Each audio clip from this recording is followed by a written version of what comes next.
Hello guys, welcome. Kumusta? Kumusta? So, another flashlight video tayo courtesy of TrueNight. And I think ito yung pinaka malakas or powerful na flashlight na pinadala nila sa akin for review and testing. So, this is the TrueNight Catapult Mini. Hold on. Mahaba kasi ito eh. TrueNight Catapult Mini Pro. No, flashlight, search and rescue EDC. So check it out. And kakaiba yung design nito, no? Maliit lang siya, powerful, and ang laki ng ano niya ng lens part. Okay, look, yan yung LED niya, cool white yung kulay, no? Knurled para hindi madulas, hinahawakan. And then USB-C rechargeable and IPX8 certified to, no? Waterproofing. And what else? Ang kakaiba rito, maliban sa design niya, no? Malaki na yung ano niya, yung flashlight lens niya, no? Na-extend pa yung battery niya, battery compartment. Pwede siyang mag-accommodate ng mas malaki and mas malakas na battery. Kaso hindi nila provided yun, no? Option lang yun. Pero ito, so unscrew mo lang to. Ayan. So mas mahaba. Siguro next time. Okay. Like I said, yan, may extension. Hahaba siya. So dito may lalagay sa gitna. Hahaba siya. So ano yung full specs nito? Ayan, no? Powerful long throw, maximum 2,588 lumens, no? And beam of light up to 566 meters. Ganun daw kalayo. Versatile mode, firefly, low, medium, high, turbo, and strobe, no? Pipiliin mo lang, just alternate mo lang yung press ng power button. Yan, turbo yan. Ito yung medyo mahina.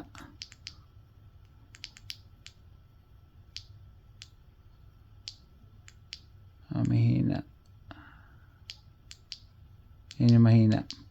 Okay? So, minsan kasi hindi mo naman kailangan ng malakas or maliwanag. Like, kunyari, everybody is sleeping already sa tent. Tama lang yung ganyang light. Diba? Ayaw mo makaistorbo or you want this to use as a reading light. Yan, ganyan lang. Pero pag turbo, yan talaga. And you want to save battery, yun, mahina lang. Okay, compact and lightweight, 87.5 grams in weight.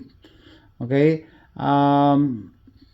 reliable and durable and drops invulnerable to drops up to 1.5 meters. Pwede itong mahulog. And hindi natin testingin yun. And ang kakaiba nga, ang gusto ko dito talaga, yung mga flashlights ngayon, IPX8 waterproof. No? So with that, gustong gusto ko yan testingin. Yan, dala tayong tubig. Dala tayong tubig.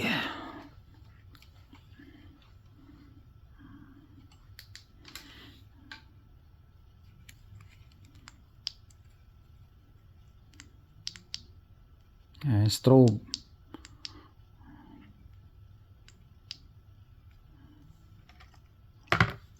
Yan o. Pwede siyang gamitin, no?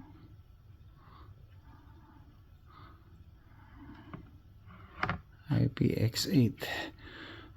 Kunyari nahulog lang naman, pero syempre hindi ito nakadesign talaga for underwater, no? Tetestingin lang natin. Nahulog lang sa tubig, magsusurvive pa rin siya. Okay? So, wag nyo itong gamitin pag nag-scuba kayo. Okay? Kasi may mga rating yan eh. Yung IPX8, IPX8 certified, ano yan? May certain depths na pwede siya. Yan, magana pa rin. As long as covered yung charging port, walang problema. I'm impressed.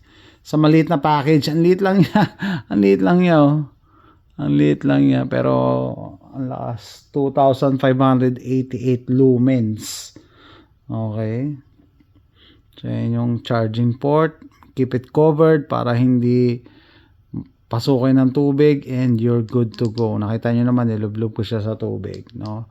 And para makita natin yung throw niya, yung distance, ewan ko lang, no? Kung maano natin yung distance, may bakod kasi kami. Diretso tayo, no? Labas tayo. Ito tayo sa labas.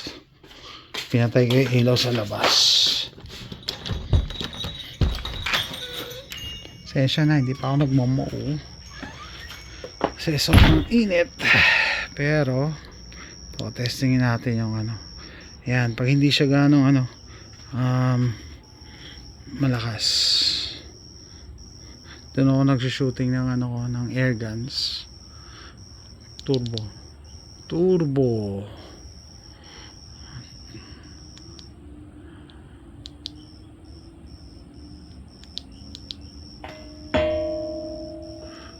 Okay. Ayoko ilawan yung neighbors. Baka ano sila. Magtaka kung ano yan. Mahina lang. Turbo. Yun, super bright. Anyway, balik tayo sa Balik tayo sa loob. Okay.